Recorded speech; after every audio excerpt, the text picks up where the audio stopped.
Hello, I'm Ozzy, and welcome back to my little survival world. From the last episode, house. Lots and lots of house. And lots of mining cobble for house. Well, maybe not that much, but enough to warrant 3 furnaces of it. And still, this little stack here. I should probably head back to the base before I continue talking. Heaven forbid I end up like episode 8 and die again at the hands of a baby zombie.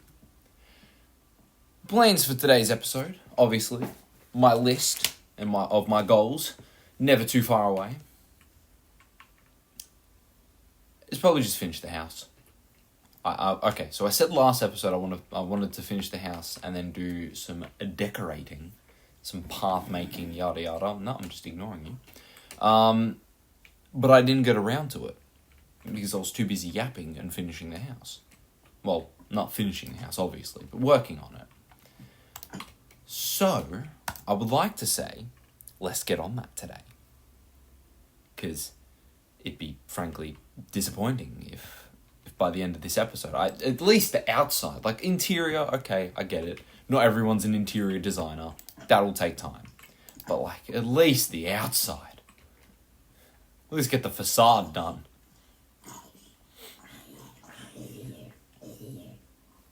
If I just ignore you guys, it won't matter. Yeah. So yeah, we're gonna finish the house, and then start doing some path making for whatever's next. I don't know what I'm gonna build next, specifically, but whatever it's gonna be that way. Be there. How'd you get over there? What are we talking about? Nah, but I plan to pathway goes that way, and then there's a little meow to go to the front door. But for now, we Minecraft. Get it? Actually, hang on. No, do them all as stone bricks.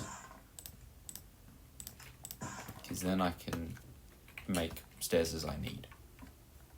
Look at me, being smart. What an original concept. Do I? Oh, no, okay, that's fine then.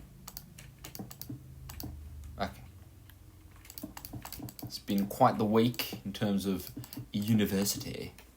Let's just say I had an assignment due on Friday, and I hadn't started it until Friday.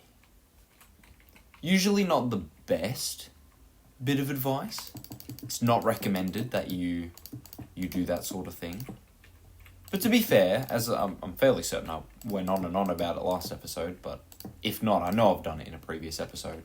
I mentioned the work in progress assessment for my jazz piano course. And I mentioned how poo-poo stinky it was. I had that assessment. I did my thing. My teacher was so kind enough to tell me that because he's a nice person, he won't fail me. Thanks, I guess. A bit of cold comfort, but I passed, technically. And that's all that matters at the end of the day. P's get degrees. I originally thought it was C's get degrees, but oh, how wrong I was. But, yeah, P's get degrees. Don't really matter. Oh, I needed stairs. That's what I needed. Yeah, I passed, technically. Those scales suck. His advice was, you still got a lot of work to do, yada yada. Your improvisational ideas are really good over the scales, but your knowledge of the scales is bad. There are some that are good and some that are bad. So, there are some scales you're good at, some you're terrible at. And that's bad because consistency. And so you need to spend more time doing your scales. And I'm like, okay, yeah, I'll spend more time doing my scales, yeah. Never doing my scales again. Especially because, technically speaking, I don't have to do a work in progress. Oh, actually, no, wait, no. No! I still have one next semester. Damn it. Okay, after next semester, when I'm recording these episodes, I'll be able to say I don't have to do my scales anymore. But anyway, so I was nearly at the point of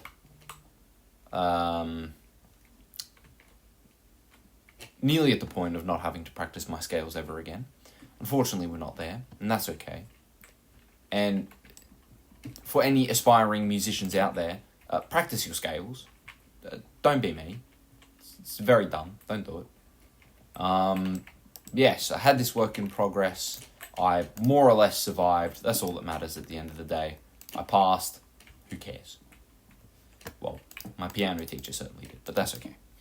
So I had this work in progress assessment, and because of that, I may or may not have let other classes slip.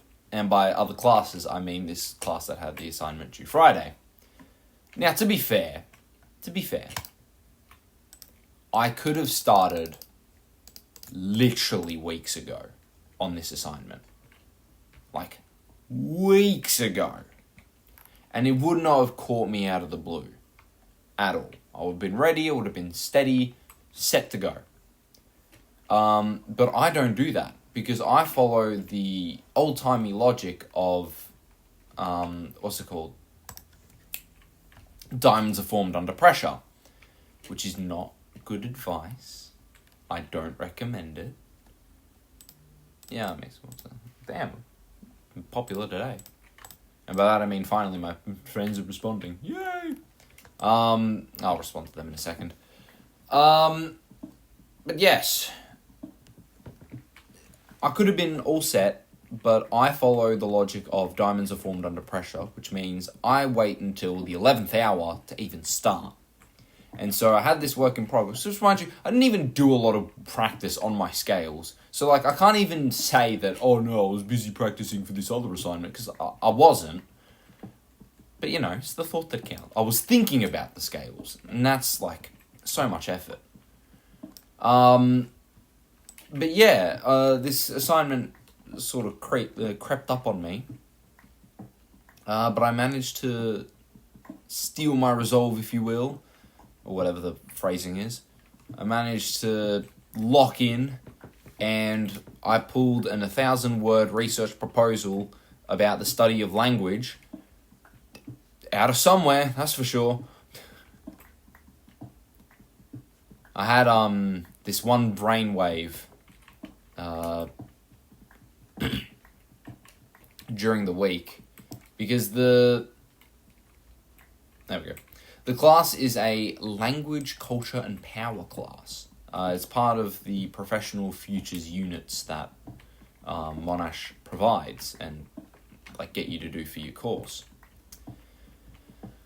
And I thought it was kind of interesting. And it is pretty interesting.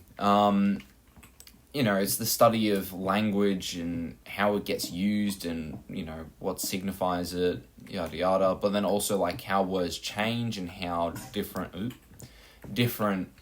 age groups and cultures and societal structures, if you will, influence how we talk. And so, there's things like judging a person based on their accent or yada yada.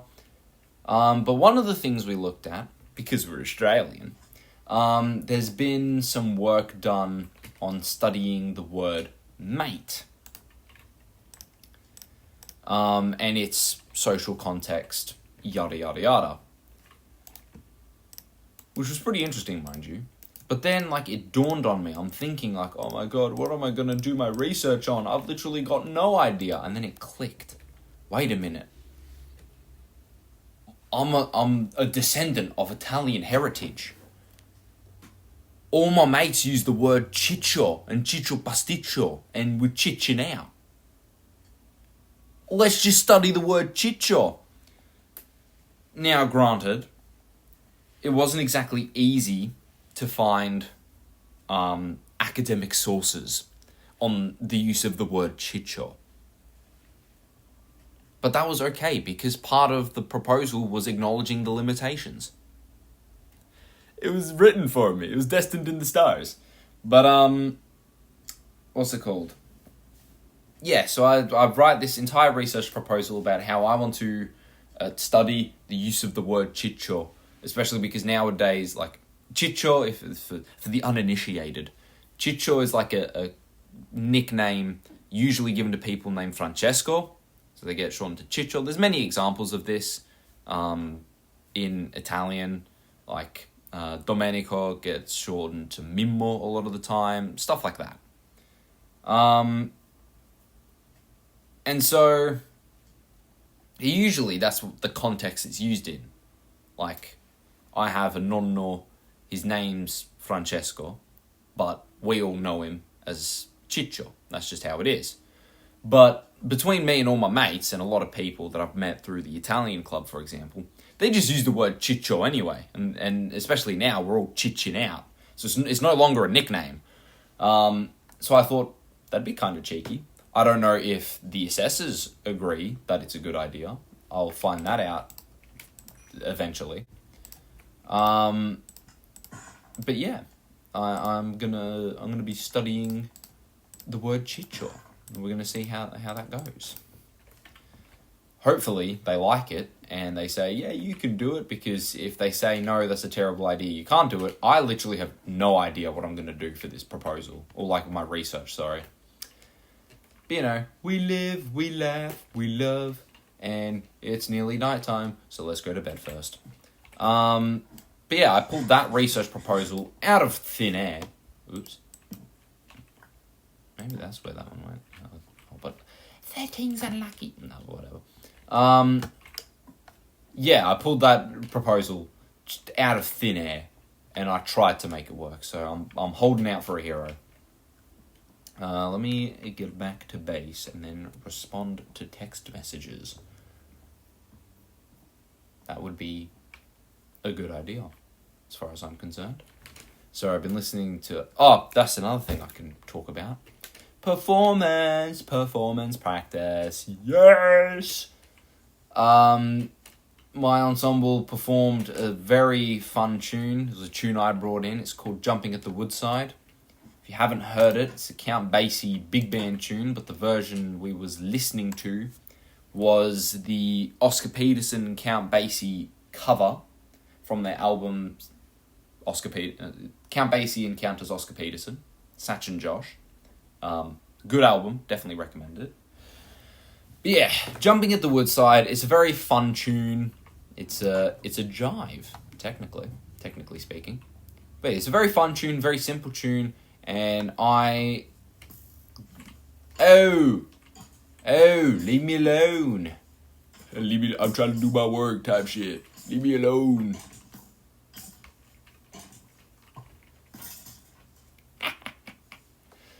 Anyway, I got my ensemble to perform it.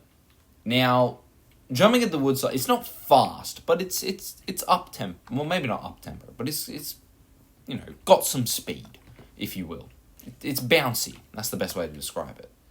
And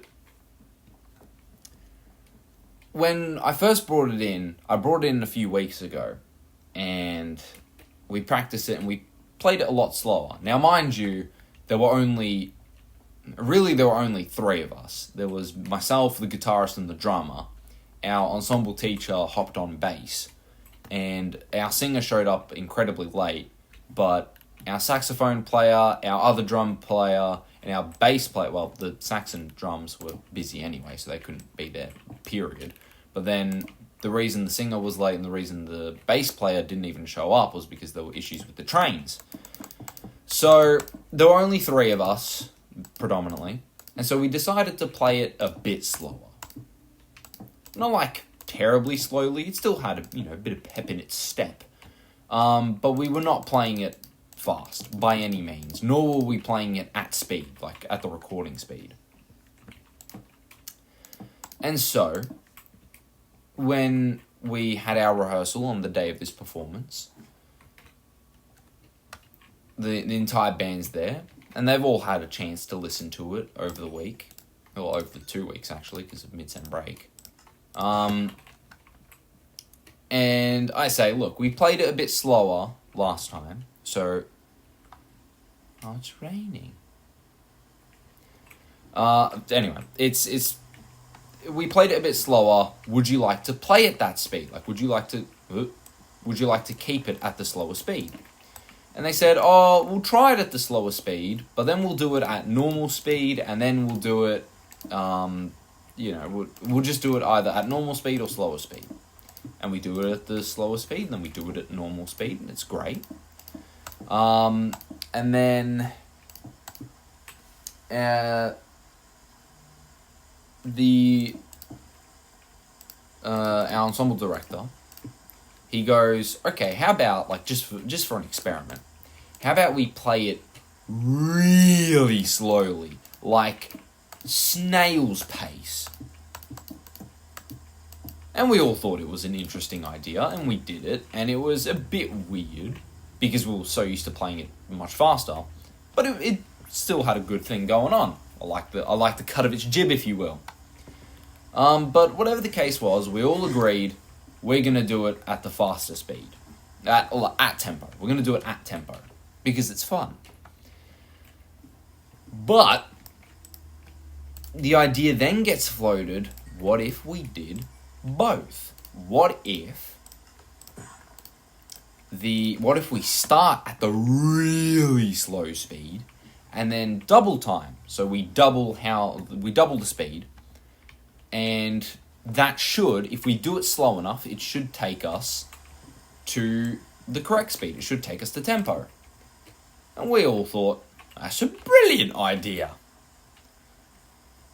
But then the performance comes, and it was later that day too. Our singer had to pull out because there was something, the doctor's thing, like they had to go. Fair enough. So, and one of our other drummers decided to sit out because it was a bit weird how it's difficult to have two drummers, because that would imply one person's on the kit, one person's doing auxiliary percussion, and there wasn't much of an opportunity for that. But whatever the case, there's myself, bass, drums, guitar, and sax. And we go up to perform. And I had a bit of difficulty, maybe not difficulty, but like it wasn't sinking in, at least to me, how slow we needed to go. And so, because I was supposed to start the tune, I played what I thought was pretty damn slowly. So, if the regular song is like, where is it? 1, 2, 3, 4. Somewhere around there. I wasn't really singing at the time, but whatever. If it's somewhere around there, the slower tempo that we originally done was like, bam, bam, bam. What was I clicking there? So we played a bit slower, and then the really slow tempo, I thought was about I thought that was slow enough. Oh, how wrong I was. Oh, how painfully wrong I was. Turns out, the actual slower tempo was more like... hang on.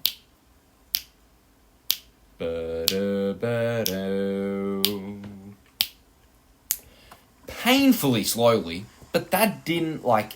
I thought I was going slow enough. And so, we play it at what I thought was the slow enough speed. And then we get into double time. The drummer does his little fill. Oh wait, whoops, I forgot I don't need more coal, for starters. The drummer does the fill, the little whatever.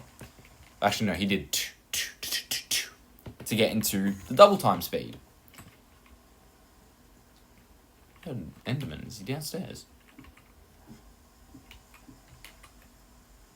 Huh. Oh well. So, the drummer does his little fill to get into double time. And oh boy, we were not playing at tempo. we were playing far faster than tempo. And so I start panicking a bit because I was not ready to play at this speed. There are several points where some of the members of the ensemble get lost because it's just going so fast that they can't process. And despite the fact that it still came out okay, still a decent performance, it clearly was not our best. And the person who was taking the performance practice, he goes, "You guys weren't meant to play it that fast, were you?" And we're like, "No, we were not. I'm sorry." Oh, hello. But yeah, we weren't meant to play that fast. It was an absolute clusterfuck, to say the least. And then I left both... Okay. I was, like, really bummed because I really liked this tune. But I'll be honest, it was kind of exhilarating playing at that speed. Like, I hated every second of it. I wish we could have not done it at that speed. I would have preferred to have done it at tempo. And I know that that's in part my fault because I started it too fast. And maybe you could say it's in part the drummer's fault because he didn't have to double time it. He could have just sped up the tune. But whatever the case, it's predominantly my fault and I feel really bad. Because it was a tune that the ensemble kind of liked. And I love it. I've spent a lot of time listening to it and learning bits and bobs of it. So it sucked to goof it up like that. But at the same time, it was kind of really fun. Mainly because I don't really play at those speeds. Like, ever. I don't think I've ever played at such a speed. Aside from having to learn giant steps. And mind you, that's a work in progress. I'm not even done with that yet. So, like, I hated it. But it was fun. So, can I really be that upset?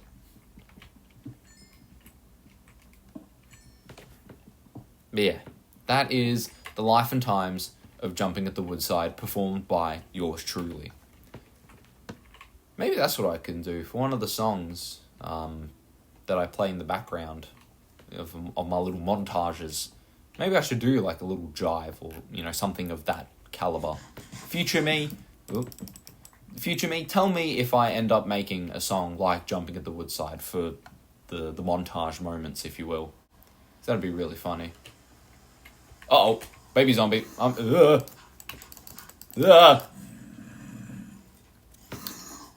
I'm going to quickly respond to some text messages.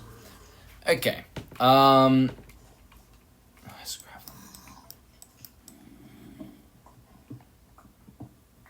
know they say don't dig straight down, but I think I'm justified. So I can make a little escape. They're right above me.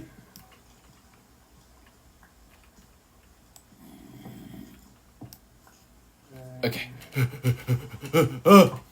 They're everywhere! Fuck, how did I even get in here?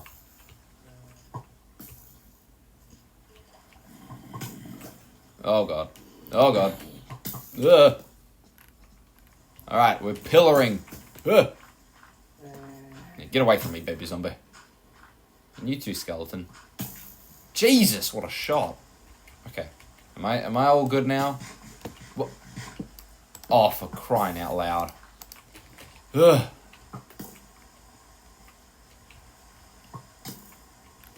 Jesus Christ, leave me alone.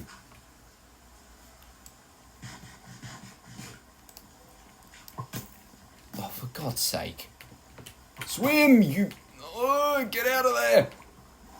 Oh, thank God. Ugh. I can't believe it. I used to sing a song about this very logic. Don't mine at night. And what am I doing? Ugh. I knew you could never trust the skeletons. They're always against me. I don't know why, but they've just been out for me in this season. This series, sorry. Season. Come back for season 2, chaps. Nah, but... They're on me, bro. Leave me alone! I mean, yeah, technically I've only been killed by a baby zombie, so, like, in terms of success, the skeletons have been doing a piss-poor job at it. But they don't stop. Oh, yeah, you get away from me. Okay, so I'm just going to see how I'm just going to... Oh my god, you can see the arrows lodged into my chest. Ugh. At least we can enjoy the beautiful rainbow. And watch them suffer.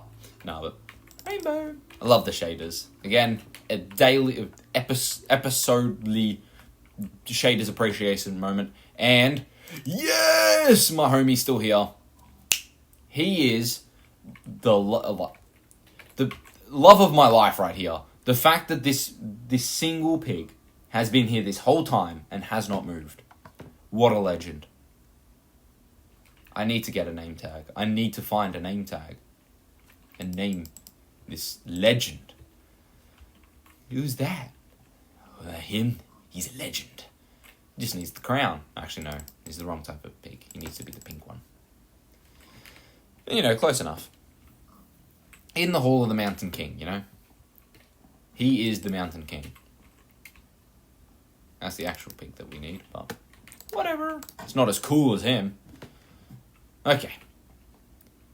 Back to work. Now, at least I've got some coal. That's all that matters. At time of recording, I uploaded episode 4 not too long ago. As in a whole... 3 days ago. 3 days ago? So I'm recording Monday. And I uploaded Friday. Friday, Saturday, Sunday. Yeah, 3 days ago. 3 days ago.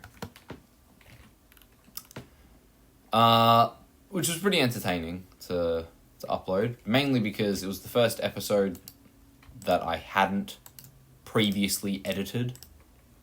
So...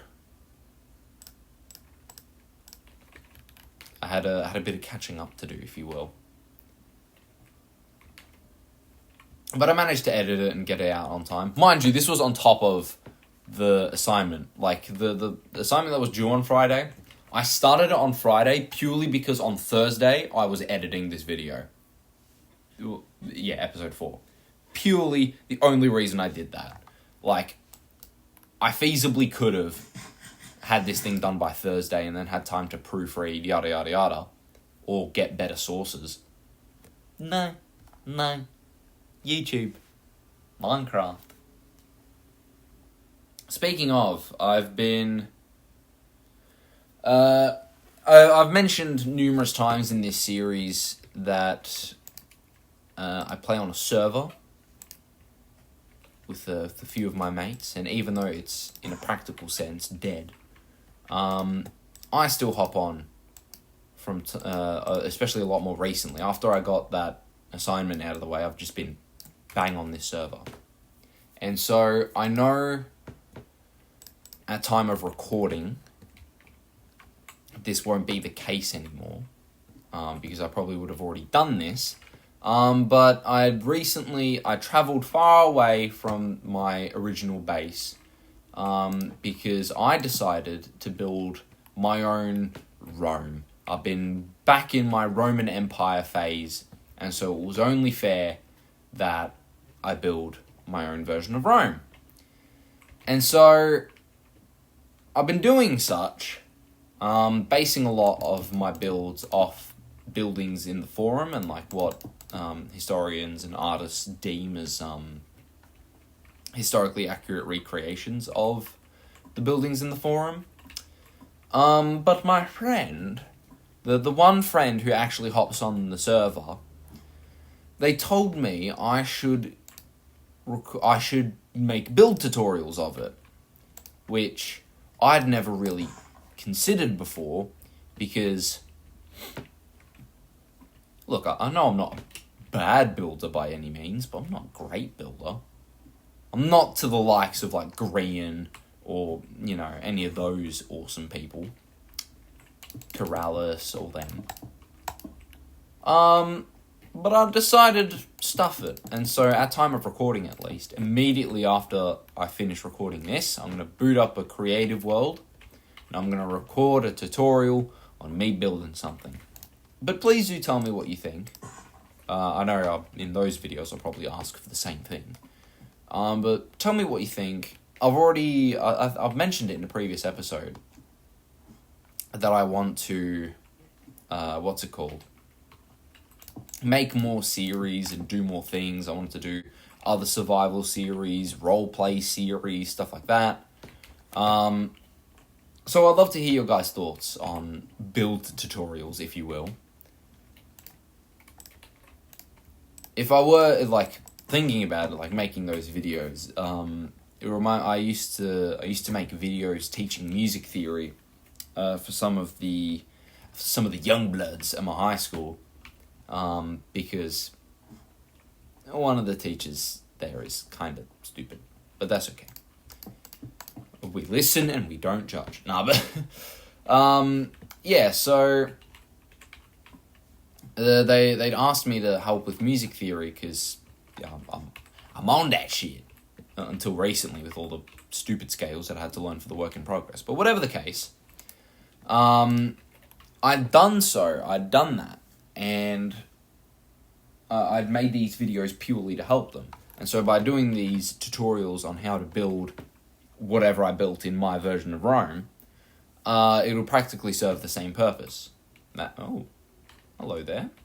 Don't mind if I do. It will practically serve the same purpose, that being a friend wanted it, so I will make it. Time to run back to base, heaven forbid. It turned to nighttime again. I don't want to die. I already did it once. Wasn't very fun. So let's never do it again. Ding. I'll build a proper cemetery to that place at some point. At least a gate and a fence around it would be the start. I do remember editing episode 4 and being when I put the lanterns up, I was like, wow, that's crazy. It's kind of funny to listen back to it. Okay, back to business. Do I have any more stone in here? No. Wouldn't it be nice?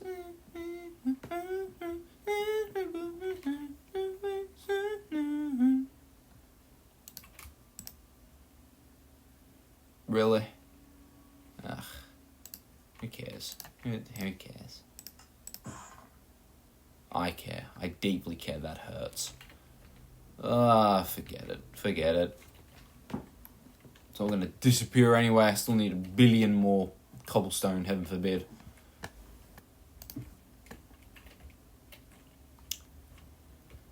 Back to the mines. My stone pickaxe. I guess this will be a good place to cut to montage, because I don't think I'd want to sit around for much more of this anyway. So, cue the music, future me!